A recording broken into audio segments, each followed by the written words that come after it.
Good afternoon mga kalarga. Today's video, ang gagawin ko po is pupuntahan natin yung sinasabi nilang place dito sa pinaka-peak ng bundok na to, ang grotto. Ito po is pinupuntahan ng mga deboto tuwing mahal na araw. Ito po is makikita dito sa may San Carlos, Binangonan, Rizal. At ito po is mas malapit kung dadaan kayo sa second gate ng San Carlos, Tayuman, Binangonan, Rizal. Sige mga kalarga, samahan niyo akong umakyat dito sa peak ng bundok na to. Okay? Ayan. Naglalakad na po tayo paakyat ng bundok.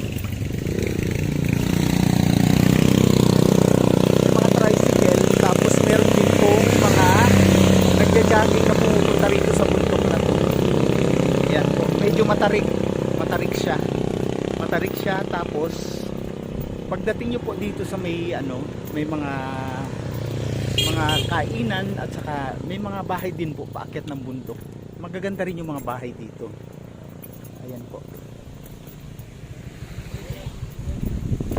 makikita nyo po dito. Ayan, may mga kainan din. At tingnan nyo po sa likod ko, makikita nyo yung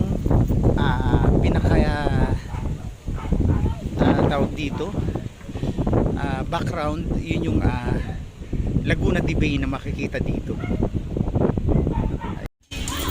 Suso, oh. Magkano kuya ang kilo ng ganyan?